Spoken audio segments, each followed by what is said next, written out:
한국의 세계 소득 수준 순위가 지난해 25위에서 오는 2075년에는 21위로 4계단 오를 것이라는 일본 민간 연구소 전망이 나왔다.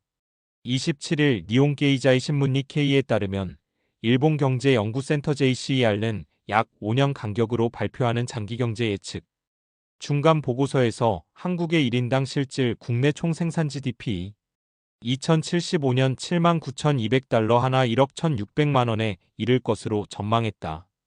반면 일본은 2075년 1인당 실질 GDP가 한국의 절반에 가까운 45,800달러 6,700만 원로 추산됐다. 순위는 지난해 29위에서 2075년에는 카자흐스탄과 러시아보다 낮은 45위로 16계단 떨어질 것으로 예상됐다.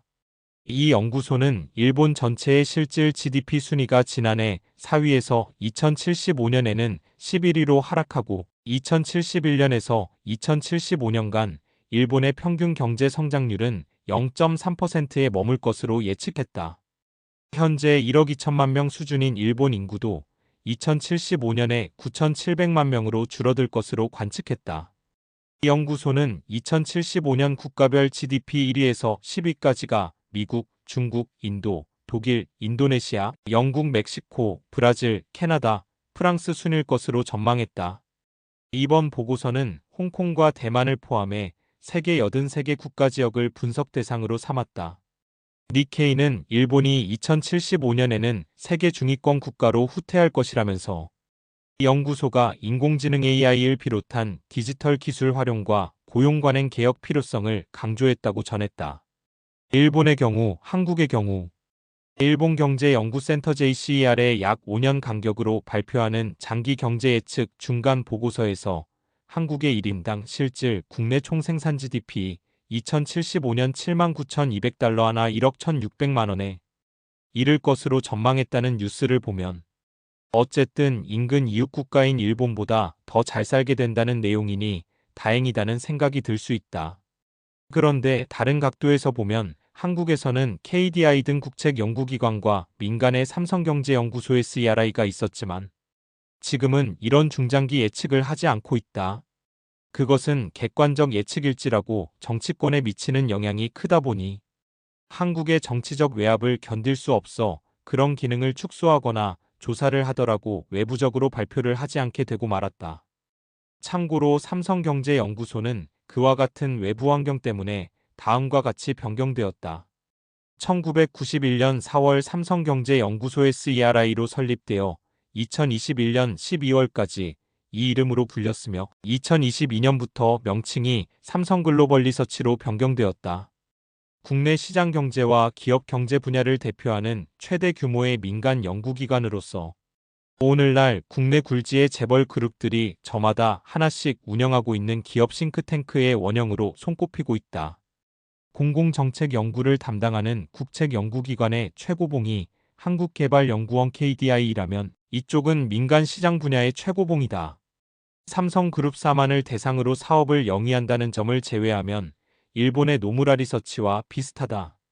삼성 같은 기업이 글로벌 무대에서 더 크게 활동하려면 안타까운 것은 문재인 정권이 박근혜 대통령을 탄핵하면서 그 연결고리를 삼성이 부당하게 상속하는 조건으로 뇌물을 주었다는 억지 논리를 내세워 정권 5년 내도록 삼성 이재용 회장을 재판에 끌려다닐 수밖에 없게 하여 글로벌 기업으로서의 활약을 하지 못하는 사이 급변하는 국제경제는 삼성이 후발주자로 처지게 만들고 말았고 그 후유증은 지금도 계속되고 있다.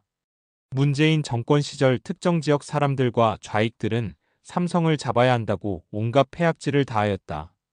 지금 윤석열 대통령 탄핵에 대한 헌재에서의 선고를 남겨두고 있는 시점에 애국 시민들이 광화문과 헌재 앞에서 가열찬 투쟁을 이어가고 있는 것도 결국 당장은 물론 미래의 대한민국이 국제무대에서 제대로 경쟁을 하는 국가가 될 수 있도록 하기 위해서이다.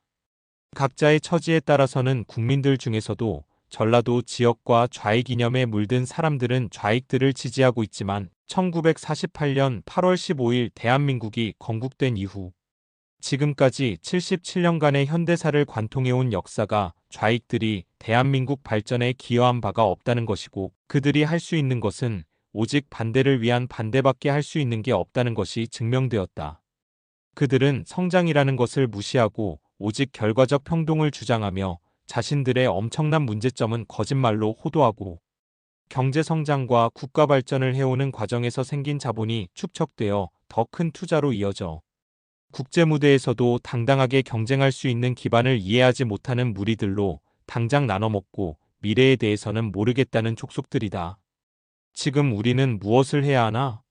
제일 먼저 해야 할 일이 헌재에서의 탄핵 선고에서 윤석열 대통령이 탄핵 기각을 받아내 직무에 복귀하는 일이다.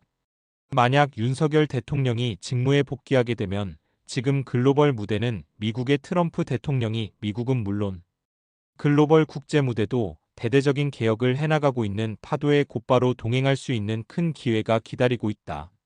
어떤 국가도 각자 고유의 수많은 문제들이 있지만 지금 대한민국은 반대한민국적 공산주의 세력들이 전두환, 노태우 대통령 이후 다소 느슨해진 국가기강의 틈바구니를 파고들어 요소요소에 문제가 없는 곳이 없을 지경이 되었다. 그런데 윤석열 대통령이 현직 대통령으로 체포되어 그 추운 겨울날 구치소에 수감되는 모멸을 견디면서 반대한민국적 세력들과 끝까지 싸우겠다고 천명하였다. 대한민국이 지금 이 기회를 놓치면 아마도 역사의 뒤안길로 사라질 것이다. 그래서 현재의 장년층과 청년층이 합세하여 거리투쟁을 하고 있는 것이다. 일단 당장의 급선무인 윤석열 대통령이 탄핵에서 풀려나 직무에 복귀하고 나면 그 다음 산적한 문제들은 하나씩 해결해 나갈 수 있다고 본다.